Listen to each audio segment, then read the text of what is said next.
video guy. And it's the radio show. You might want to freeze right there, Stephen. Why? Well, I don't want to say who, but somebody may have accidentally hit the streaming button and turned it off right at the end there and turned it back on, but I won't say who it was. Oh. So I got 2 shows to edit?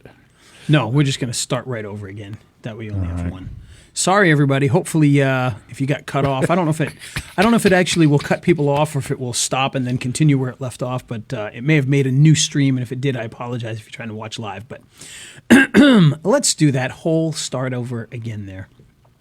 Steve, are you ready to start the show? I'm ready at this Excellent. time. Yes. All right. Well, then in 5, 4, 3. On today's episode of Video Marketing Madness, we're going to talk about pocket video production. That is, producing videos with your phone and other small devices. That's right. And today's episode is made possible by our good friends at Adobe, the creators of Photoshop and Premiere and After Effects and all those other great programs that you use. Audition, if you want to record audio. All those tools are available in the Adobe CS, the Creative Suite, which allows you to pay one monthly price to get all of their programs, and you'll be able to produce anything that you want, including stuff right from your pocket, because they even have pocket versions of Adobe Premiere to edit your videos. So you can shoot, edit, distribute all from your pocket. We love that kind of stuff. And that is with the Adobe Creative Suite that you can check out right now at raiselinks.com/Adobe CS. And with that, I think it's time to hit our funky music. Here we go. He's Ray the video guy, yeah, Ray the video guy. His skill is where it's at, even if he's a little fat. He's filled with video expertise and has so much knowledge that you need. His YouTube ninja tricks can make your marketing so sick. He's Ray the video guy, yeah, Ray the video guy. And it's the radio show about video marketing madness with Ray the video guy. And I'm Steve Sleeper, govmm.com, the homepage. You can also watch it on Ray's website and mine too. Yes. And Apple Podcast is our big podcatcher. GoVMM.com has the link. Indeed. And of course, social, YouTube. And you can get it in all sorts of places. We will stick it to you everywhere. Mm-hmm. The show, that is. That's right. That's right. Indeed. And, we try to have some fun doing it. We had some weird personal and technical issues throughout the beginning of this show, but we're here to bring you the best that we can. And today we're going to be talking about how to create videos with just your phone. And I do have to make one admission right from the beginning. Some of you may use certain types of phones that I know nothing about. They have a little green robot. And, this will apply to those. That's not the little phones that I don't know about that I'm talking. I know a lot about that phone. It's a flip phone. I actually know a lot about that particular phone. But no, I'm talking about, Android versus iPhone. Obviously, most people know I'm an iPhone user. But everything we talk about will kind of have that iPhone slant because it's what I use. But remember, pretty much everything I talk about is going to apply to the Android crowd as well. And if there's some dinosaurs in here using Windows Phone, well, just don't bother. They still make it? I don't think so. I think they do. discontinued that ages ago. But 5 years ago. You've got a flip phone, so I wouldn't be worrying about whether those are still around or not. And by the way, you can create video on those little phones too. I've done it before. But what I do have is is it an iPad or a? No, it's a fake thing. It's an Android. It's an Android tablet.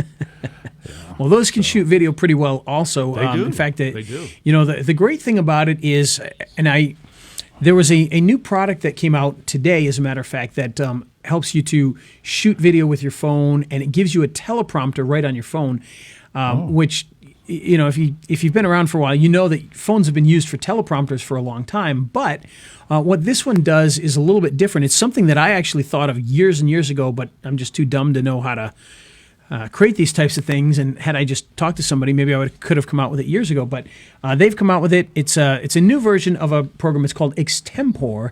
It's actually been out for about a year, but they've made some updates and changed some things on it. But the idea behind it is that normally you either shoot with your phone or you would use your phone as a teleprompter and shoot with a camera or what have you.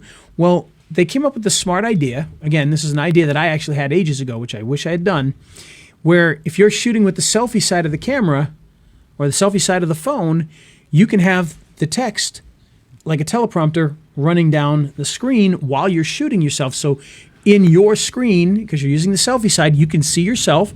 You can make sure that you're framed properly and you can see what you're doing, but over you will be the script. And so you can read it and record at the same time. And it works vertically or horizontally. So if you're doing some of the square or tall videos, you can do that as well. Very, very cool stuff. Love it. Think it's fantastic. Give me the name of that software again. Extempore. Extempore.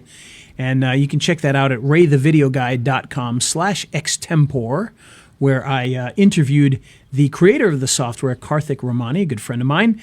And, it's just a brilliant idea that, and I believe there may actually be, somebody mentioned last time that there are some other softwares that kind of do similar things, apps. So be sure to check them out. But Extempore is the only one that I knew of at the time, that I was aware of and that I've been using for certain things. And for those of you who know me, I don't do a script very often for myself. I do most of the things that I do off the cuff. I don't really write it down.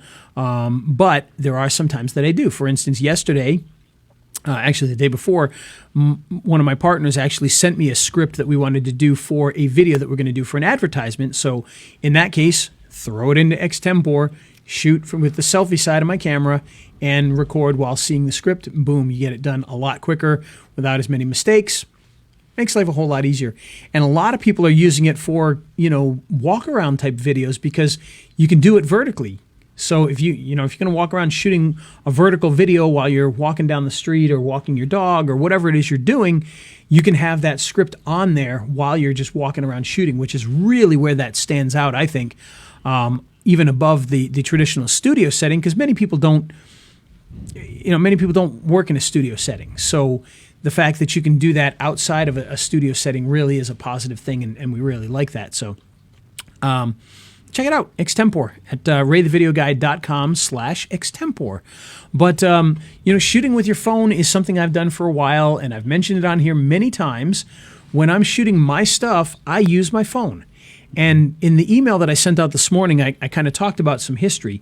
And I said, back in 1997, and by the way, I made up that date. It might have been 98, it might have been 96, but somewhere around 1997, I was out shooting wedding videos.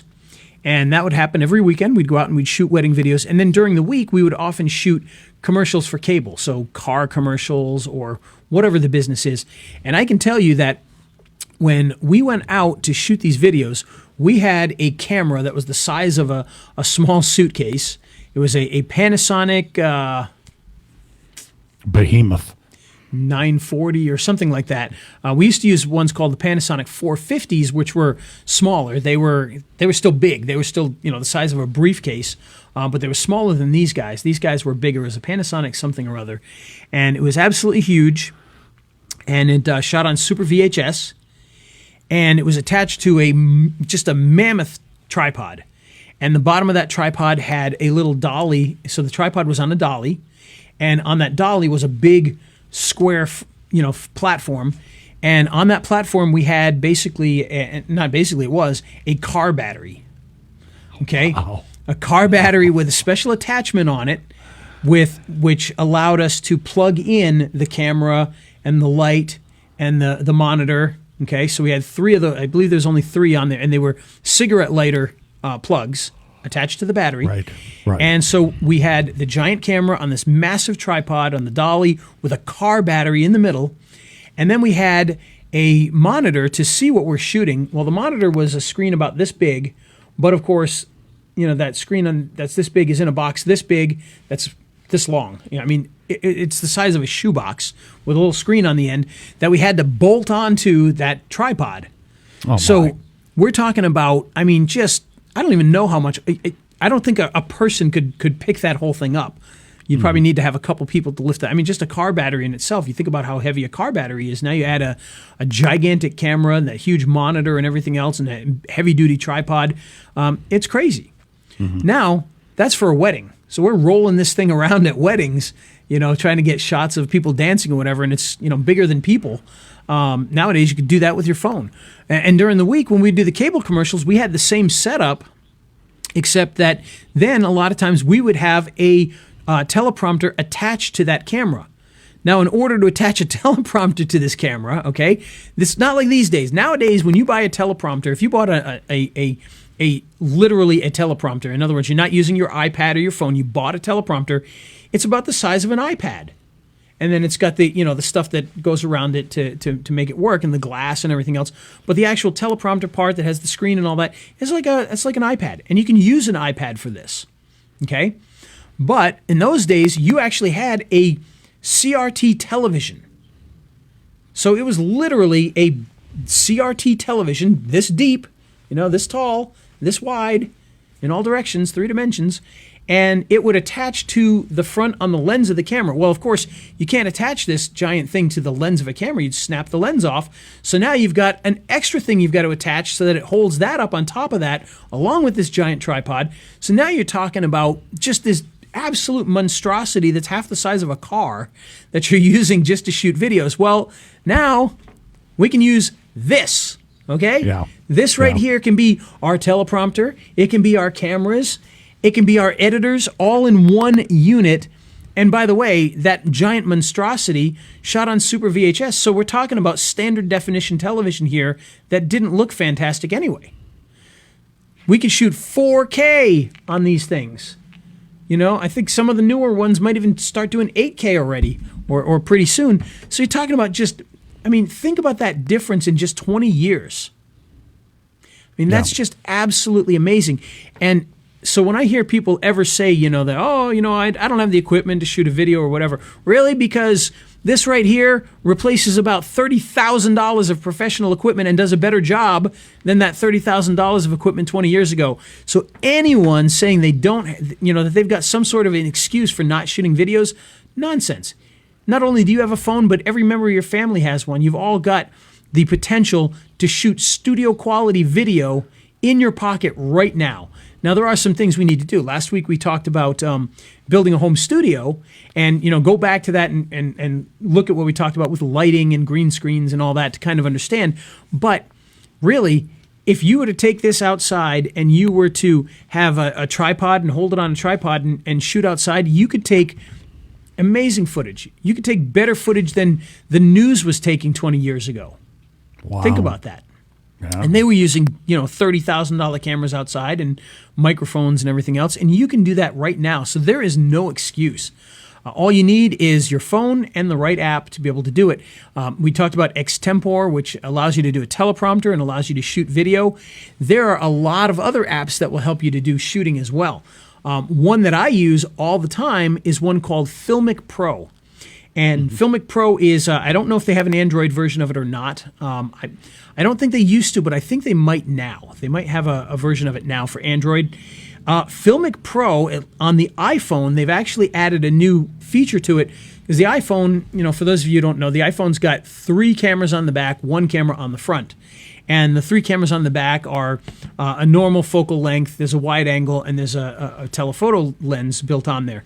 And what they've done is with Filmic Pro, I can now shoot from all 4 cameras at the same time.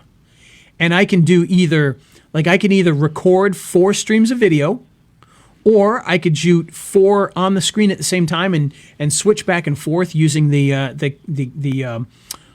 app. Of course, if you're doing that, you'd be shooting yourself and switching, but you get the idea. You can actually shoot 4 different things at the same time. Now, of course, it's not 4 different shots, really, because one's going to be just close up and one's going to be further away, but you can use that to cut between the different takes that you have in there and really switch up the cameras.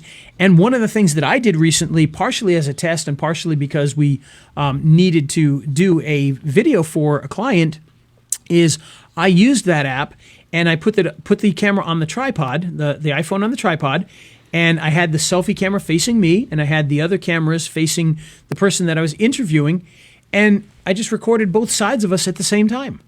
And so when this was done, I didn't switch it there on the fly. I had two HD stream. Well, one was 4K, one was HD, I think, if I remember correctly. I can't even remember. It didn't matter because we were going to HD anyway. So we'll just say two HD streams, one of me the entire time, one of him the entire time. And then I brought it into this program that we're using right now for the live stream where you see me and Steve. And I put my video on my side and his video on your side. And I sat here and switched back and forth between the two and had what looked like a live video like we're doing right now, except it was just with two pre-recorded pieces of footage. Now, I could have also taken that and brought it into Adobe Premiere or Final Cut Pro or ScreenFlow or whatever I'm using, and I could also have cut it there as well, but I thought it'd be fun to bring it into the live shooting environment and then do it on the fly. And so that's what I did. And it worked brilliantly. It worked absolutely amazingly. And it was all done with a smartphone. It did, we didn't have to have all these fancy cameras and things like that. And did the client go, "Oh, I'm not working with you. Look at you, you're using an iPhone"? No, they appreciated the fact that I just walked in there with an iPhone, plopped it on a tripod, did an interview, and got out of there.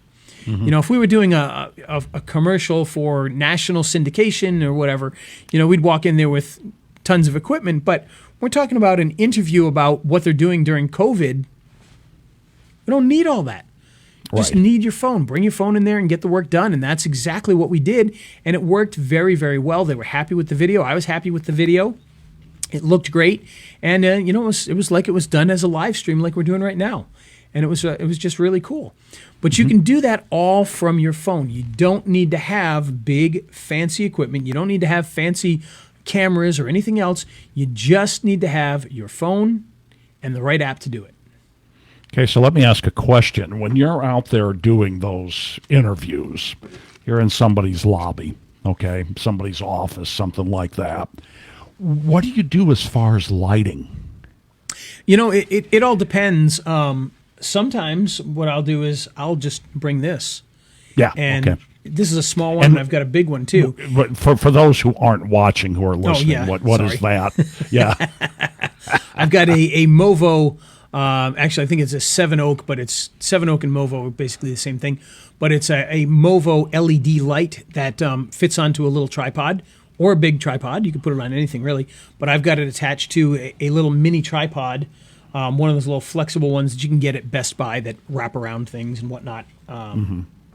Some people call them the spider pods and the monkey pods and whatever, but it's just a little tripod that I attach it to. And by the way, I don't even need to do that. If I've got one of these, I can actually stand it up on the table and it'll work.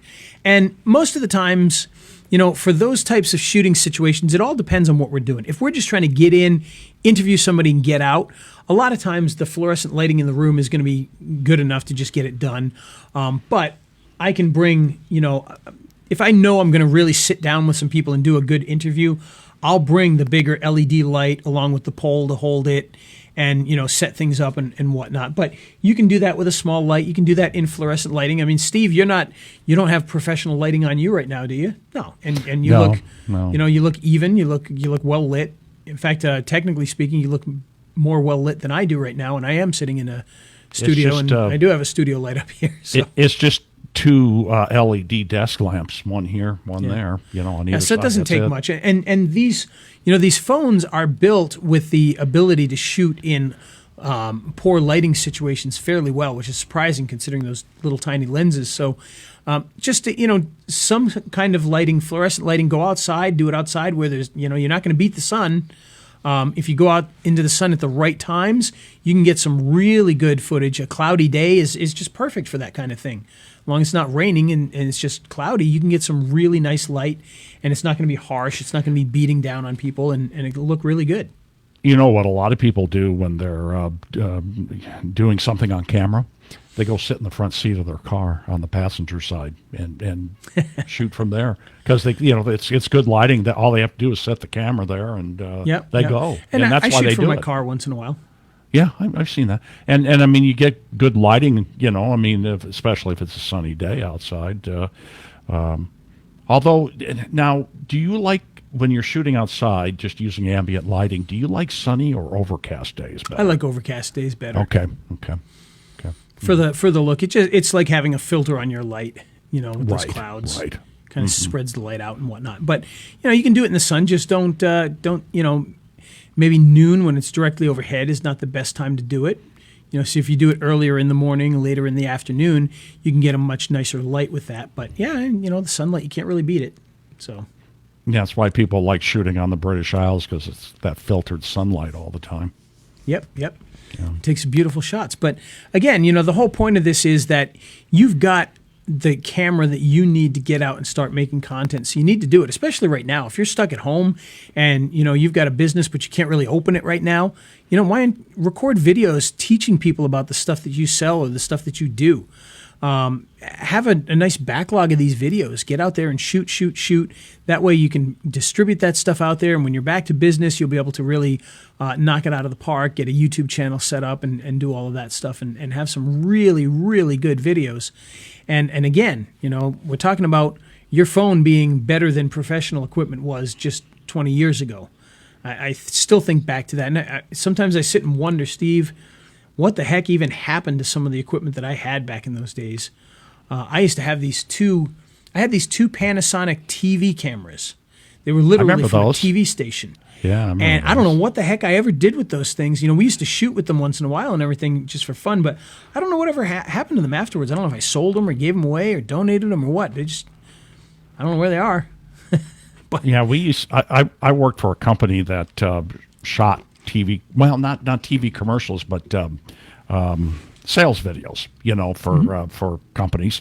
And we just used a local radio station, and then I would go out there be the sound guy, save a little money. And I remember those Panasonics. So Yep.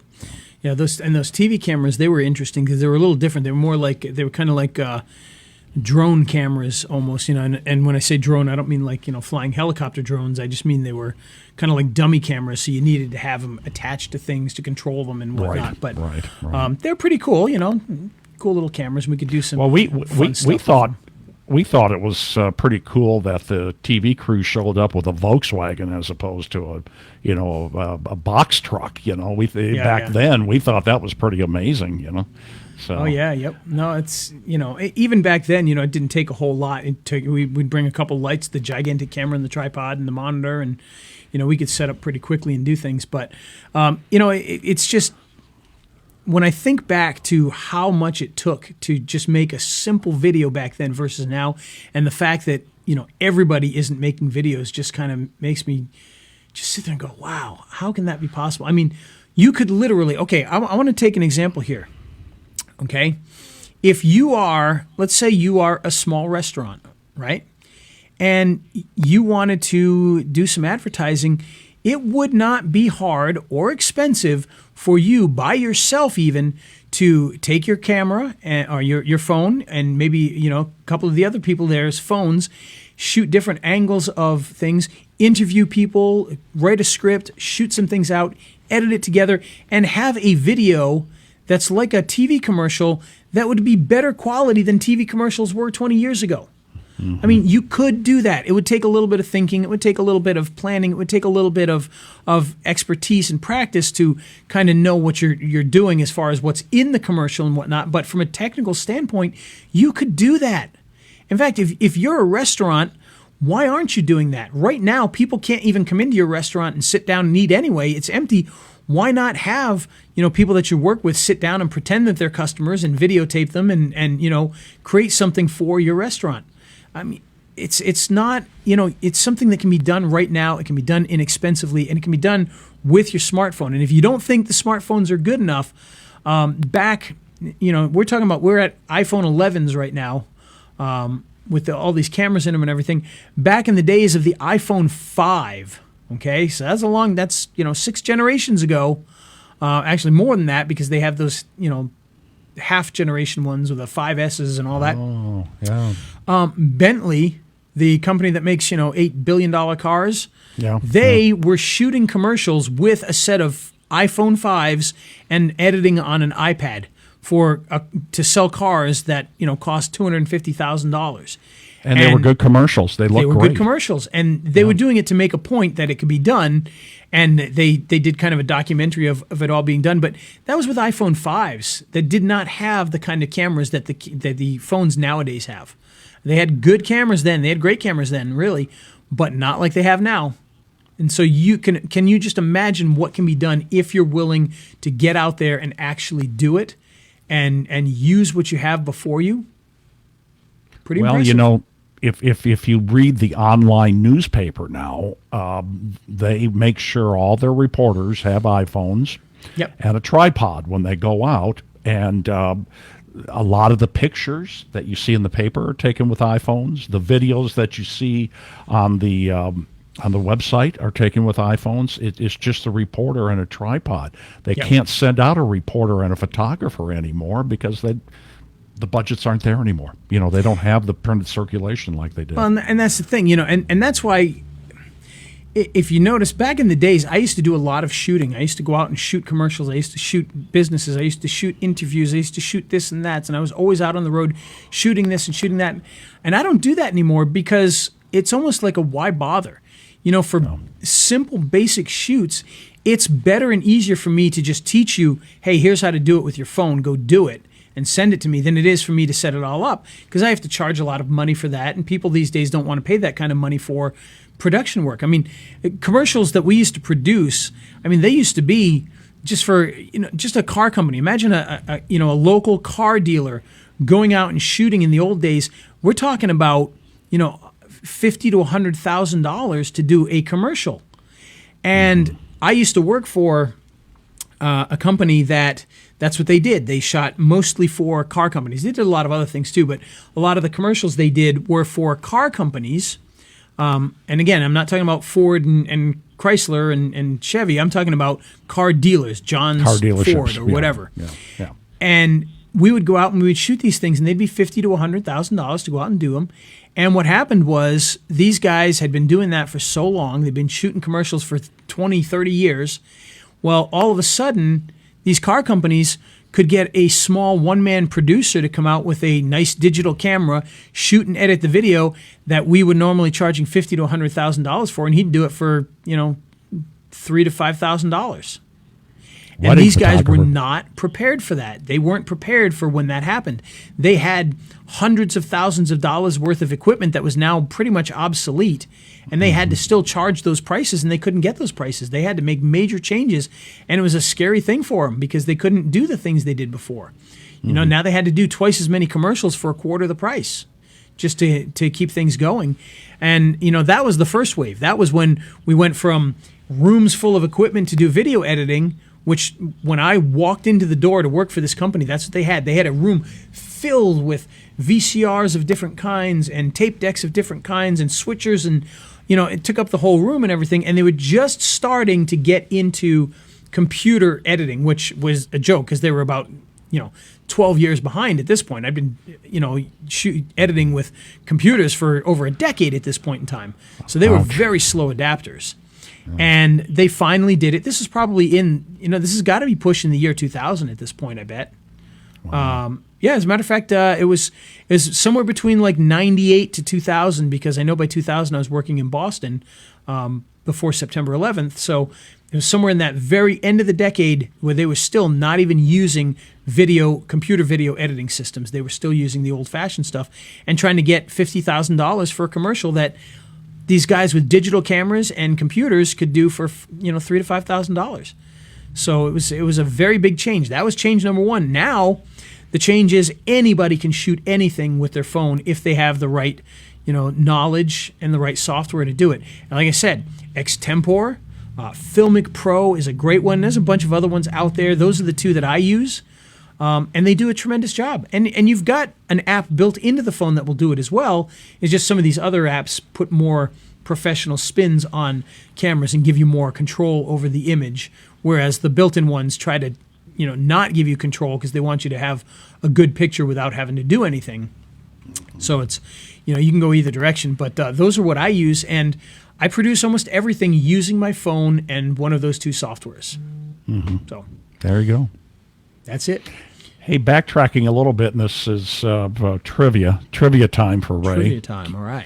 Keeping in mind that I can't remember what I had for lunch today, but was the first computer editor, was that Video Toaster? Okay, so not exactly. Okay. Because Avid had some systems that they had put out before that. And first of all, but they were not mass production things. They were, you were spending $150,000 to have one of these Avid systems, and they were a lot of that was still like mechanical assisted stuff. So it was like computers helping to do certain things and whatnot. What happened was the Video Toaster, which came out, 91, somewhere around there. Yeah, I want to say maybe 92. That the original Video Toaster was not a nonlinear editing system. It was actually a live video switcher. So it was meant to be in a studio doing live shooting. Now, I was talking with somebody the other day about this specifically because they have a YouTube channel. They were talking about the toaster, and they said it wasn't a video editor. And I said, actually, it was. Because back in those days, a video editor was 2 tape decks, a switcher, and a third tape deck to record it, and a monitor. And the Video Toaster would be put into that environment just like it would in a live studio, and you would have the 2 DVRs attached to the Video Toaster and then out to the other one, and you would switch it that way. So it was a video editor in that sense. Okay. However, then a couple years later, they came out with what was called the Flyer, the Video Toaster Flyer, and that was a true nonlinear editing system. Okay. And by that time, Adobe Premiere, well, it wasn't even Adobe then, Premiere, what became Adobe Premiere, was starting to pop up in a lot of places as well, so that was kind of there. Adobe Premiere was very primitive, not professional at all, very low resolution. The Video Toaster Flyer was full resolution, and here's the crazy thing, okay? Nowadays, most of the video editors that you use are going to render your video before it goes out. So you put in your video, you put in a title, you put in a transition, and then it's going to have to render all that stuff so that you can play it back or export it out. Believe it or not, going back into 1993 or whatever, when the Flyer came out, that was actually a real-time nonlinear editor. So it did not render. There were certain things that would render, like if you were going to do like a 3D scene that you were going to put in there, you would render the 3D scene. Obviously, is a little bit different. But when you're talking about your A-roll, your B-roll, some graphics, transitions, and everything, it did not have to render in order to do that. And it actually did it in a proprietary way. What it did was the old Video Toaster hardware, okay, was built into the Flyer. It was the same thing. The Flyer was an add-on to this. So it was literally, the way it did nonlinear editing was it would actually put your footage onto 2 different hard drives and then switch between the hard drives almost like they were tapes. I see. Okay. And so you didn't have to render that out because it was literally just playing 2 streams and switching between them. Now, the great thing about that is you didn't have to put like your interview on one hard drive and your other stuff on another hard drive in order to do that, because what it would do is you would just import all your stuff, and it would take what it needed and put that onto the other hard drive. So if you had a 15 frame transition, it would just take 15 frames and put it on the other hard drive so that it could play both and switch it that way. And it did all that seamlessly. And it had an algorithm that was actually better than what was being used at the time. They were using Motion JPEG, which was not great. And the toaster used something called VTask, which was actually a much better codec for the video. So the video actually looked better. And when this came out, by the way, this is the thing people don't understand about video back then. And boy, have we gone off topic, but you've put me down one of my favorite rabbit holes here. So I did. In those days, when you had your $150,000 Avid system that you would do nonlinear editing with, guess what you did after you did that edit with your whatever you're doing, your commercial or whatever? You want to guess what you did then, Steve? I don't know. Well, what you did then was you printed out a I don't want to say script, because when things script, we think about the actor reading a script, but basically a script of what the Avid system did, because you would then take that list. Now you spent $150,000 in this Avid system to do this edit. That would be a test edit. You would then hand that test edit and a printout of what you did to a real editor who would then go and actually edit the video. So the output from the Avid at that time was not used for the final production. It was used to make like, here's what we want to do, and then it would go to the other editor who could just put it together on a real editing system. Can you imagine that? Yeah, and when you got the I video can't. toaster, the video toaster kind of eliminated that because people would use that for direct output. So you would edit it there, and you would output it, and you were done. Wow, And cool. so that was the big difference there. Question, I know we're way off topic, but when you said Sorry, it it's one of would- my favorite topics, though. So it would A/B roll by using two different hard drives. So would it create its own partition on the computer hard drive, or did you need an external? no, it used very specialized hard drives. Okay. Back in those days, hard drives were still SCSI hard drives, SCSI, which were not like the hard drives we have today, which are much, much faster with ATA and even IDE and whatnot. So what would happen is you would have these extra special fast hard drives. And by fast hard drives, these expensive fast hard drives are about the speed of what a cheap hard drive would be nowadays, but this is way back then. So your computer hard drive was usually pretty slow. It was like maybe a 5400 drive, which is pretty slow. And so you needed faster ones. So Seagate used to make a lot of these. They had a line called the Barracuda, and they had a line called the Cheetah. The Cheetah was like a 10,000 RPM hard drive. The Barracudas were like 7,200 or whatever the numbers were. And so you would get two of those. And what I had in my system was I had two 9 gigabyte Seagate Barracudas and one 4 gigabyte Seagate Barracuda for my audio. So my audio stuff I'd keep on one drive. The other two were specifically for storing video. And I was telling somebody this the other day, but that 9 gigabyte hard drive, the Seagate Barracuda, 9 gigabytes. Okay, now mind you, nowadays, you can't even get a 900 gigabyte hard drive. You're over a terabyte no matter what you buy these days. That 9 gigabyte drive I bought for $1,500. Oh my goodness! Oh wow! $1,500.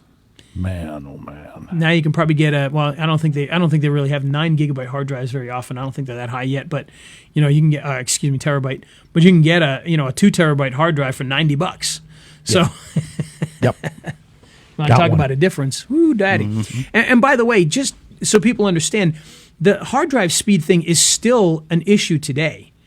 That's something you still need to worry about and think about, because if you've got, an older, slower hard drive that's USB 2 that you plug into your computer and try to edit on, you're going to find that that's why you get so much lag. Now, you're not talking about playing real time. On the video toaster, it had to play that video real time.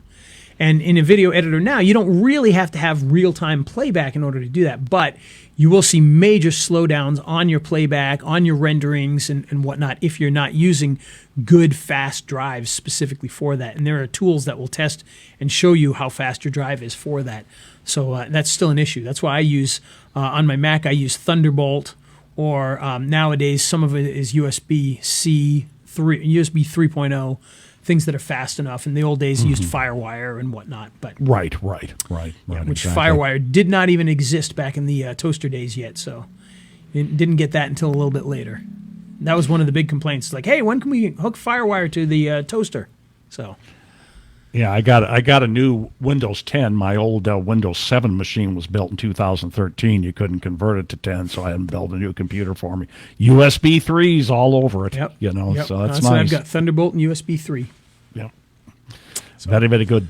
Yeah. Whew! So you think we talked enough about that? We probably scared all these people with this old guy stuff. Yeah, But, I know. But hey, that was the day, man. I'll tell you, that was my jam. I was, I had an Amiga 4000 that I had the toaster in, and it was, the old desktop style, we don't see anymore, where it was a big shoebox that you sat on your desk, that kind of thing. Towers were not a thing. I mean, they started to become a thing, but they weren't really a thing at the time. I ended up, and actually, there was an Amiga 4000 tower that came out a couple years later before Commodore decided to go completely bust. But I had bought a tower. I'm talking, this tower was 3.5 feet tall, and you could fit all sorts of things in there. It had a big door on the front of it and everything. And that's right, me. I did this somehow. I don't even remember doing it or how I did it, but I transferred that Amiga 4000 motherboard, daughter boards, Zorro cards, and toaster boards, and everything else to this tower and got it to work. Wow, you did? I did. I got it to work. And that what that tower allowed me to do was it allowed more airflow. It allowed me to put more hard drives in there, some extra card slots and things like that, so you could do some more things with it. But I'm impressed. Yeah, I think about it and I'm impressed. I'm like, I don't even know how the heck I pulled that off. Yeah, because now you try to keep everything real simple, you know. You know. Well, and actually, I do a lot of retro stuff though. And in fact, I'm looking for some of those retro computers. I want to slap myself when I think about getting rid of some of that stuff that, man, I wish I had kept.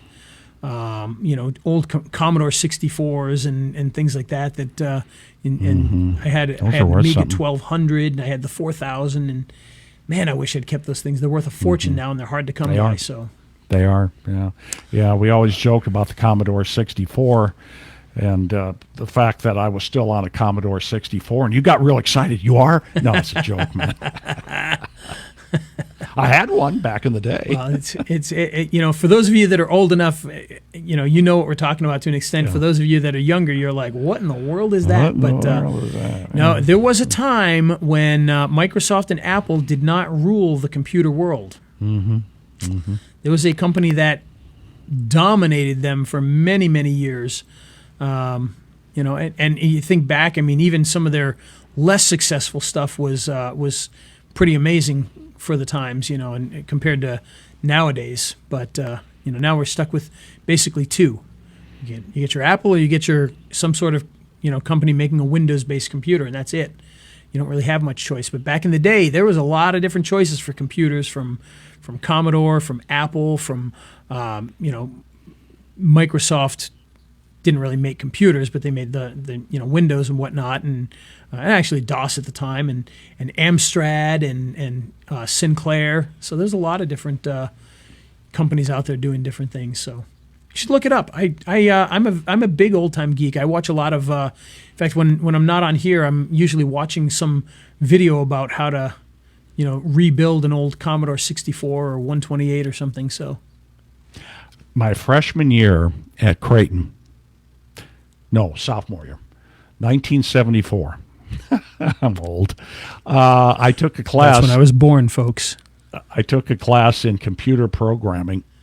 Yeah. The mainframe was the size of 2 refrigerators, and it used punch cards. What was that language called? It wasn't Fortran. It sounds something like that. But it'll come to me at like 3 a.m. But anyhow, we printed out mailing labels and thought we were geniuses, using punch cards. Yep. So it's amazing how far things have come. And it is. That, even though this is kind of off topic a little bit, it's really not, because we're talking about how things have been replaced, and now you can do all this stuff right from your phone or your iPad. Yep. And I know people that they don't even have computers anymore. They just have their phone and some sort of tablet, and that's it. Yep. So. That's well, all there you need. You go. If anybody ever wants to hear me talk a lot, start bringing up some of these old computer topics and video topics, and I will talk forever, because they were a heck of a time. Because it was, nowadays you think about some things are so easy nowadays that you just kind of forget. Like, do you know how incredibly difficult it was in 1990? That doesn't sound very long ago. It's only the 90s. It doesn't sound that long ago. Do you know how difficult in 1990 it would be to just get an image of yourself into a computer digitally? I mean, it was not yeah. easy. Yeah, Scanners were not a big thing for papers. So even if you had a picture and you scanned it in, I mean, that was not a thing really back then. They had these things called digitizers, which were basically little cameras that would just take a snapshot and bring it into a computer. And I remember we got one of those. It was a, what was it called? The Digicam? No, it wasn't Digicam. Something or other. And that's what all it would do is you could just bring in a still image into a computer. And that was like, whoa. Wow. I remember working at a company in 1993, and maybe it was 94, and the big guy came in who was always looking for the latest, greatest thing. Now, we were a direct mail company, but he said, we're going to make a lot of money with this thing called the internet, and you can actually send email. Yeah, I remember the first time that I got on the internet. It was, I want to say it was maybe like 1993. I think it was 93. I think the early adopters were like second half of 93. So 93, because I remember I called, I looked up who was the ISP in the area, and I called them on the phone. I said, hey, I'm an idiot, and I need to get on the internet. And I literally said that into the phone, and she walked me through it. At the time, I had an Amiga 1200 and was able to plug into dial-up, and we used CompuServe. And we had a little, we bought a modem, because you had to buy the little modem and gimmick and stick that on there. And, We had the latest work Mac was. I'd have to look it up and see what it was called. But we had the latest work Mac, for producing graphic arts stuff, typesetting and graphics and everything. And we bought a modem, and I hooked it up to it. And I thought I was a genius. We'd have to call a number, and I got it to work. It was kind of slow, but we were able to get on the internet and send email and everything. And I thought it was brilliant. I can tell you, even though that was the first time getting on the internet, as in the web and all that kind of stuff, going back a little further, we had, a 300 baud modem for the Commodore 64, and we could get onto BBSs way back in the day too. Oh yeah. So no, we'd been on, remember that. We'd been on online in some way for a long time, but not. There was no graphics. There was no, it was just text. It was chat. I can remember sharing information on bulletin boards and talking to people. But, and I think I said we used CompuServe, but I my story about calling up and saying, "Hey, I'm an idiot who wants to get on the internet," I think that was after CompuServe, because I wanted to get on the internet, with an actual web browser at that point, which was different than the way we connected before, I think, but. Yeah, you did it with Netscape, and we had an ID department at the place where I worked at with full of AS400s, and those guys taught me how to do it. Otherwise, I'd never figured it out because I didn't know where to start back in those days, and these guys had sort of figured that out, and then they built. They found a company that would build laptops to their specs, PC, Windows laptops to their specs, so we could go out with them and get on the internet and do some work. And we're traveling. Now, you pick up your phone, shoot an entire movie, and upload it to YouTube without ever even stepping into your house. And that takes us to the end of the show. That was a great segue. It does. Segue right back. So, if you are excited now, by the way, all this pain of old computers and stuff, which by the way didn't seem like pain back then. No, it was like, whoa, it was mind blowing. Nowadays, it seems like pain. And trust me, I do a lot of retro stuff, so I'm using some of these old computers and going, oh my gosh, this was such. I mean, you stick in a disc and wait a half hour for a program to come up. Those were the days. Things are so much different nowadays, and it's that way with video. You've got to take advantage of everything you got. You've got YouTube now. You've got wireless internet. You've got phones that have cameras better than professional phones. You've got microphones you can hook up to them. You can do pretty much anything right from your phone. In fact, you can play all the old retro video games on your phone too, even. So if you want that experience, you can go back and do that right on your phone. All of that in your pocket anytime you want. You got to get out there and use it, and that's what this is all about. And with that, I think we'll bring this episode to a close. And if anybody ever wants to talk retro computers with me, feel free to reach out. I can talk all day long about it. But as for now, we got to finish this up because I've got some client work I need to do and get it done so I can have a fun weekend. Well, there you go. That's what it's all about. All right. So with that, remember, today's episode was made possible by our good friends at Adobe. Adobe makes the amazing Creative Suite where you can get all sorts of programs that will help you to create media with these new modern computers. We're talking about using Photoshop and After Effects, Illustrator, Premiere, and a whole bunch of other tools, including the mobile tools. You want to shoot from your phone and edit? Well, you got a Premiere version specifically for your phone. So you can do professional editing on the go. Gotta love that. So be sure to check all of that out by heading on over to raiselinks.com/Adobe CS. And remember, if you've got a student in the house, you can get the entire suite for as little as $20 a month. That includes all those software. You literally get Photoshop for $1 because there's over 20 tools, 20 pieces of software you get for that $19.99 a month, which means just Photoshop is $1 a month. Think about that. You got to get out there and do it. Check it out now, raiselinks.com/Adobe CS. Be sure to click on the student area because if you got a student in the house, you get it much, much cheaper. Still a bargain at the regular price, but you get it much cheaper if you have a student. So be sure to go kidnap a child if you need to in order to have a student in your house, and you can get it for an even better price over at raiselinks.com/Adobe CS. And with that, let's get ready and hit that funky music. See you next week, Steve. See you guys. See you, Ray. Bye. He's Ray the video guy, yeah, Ray the video guy. His skill is where it's at, even if he's a little fat. He's filled with video expertise and has so much knowledge that you need. His YouTube ninja tricks can make your marketing so sick. He's Ray the video guy, yeah, Ray the video guy.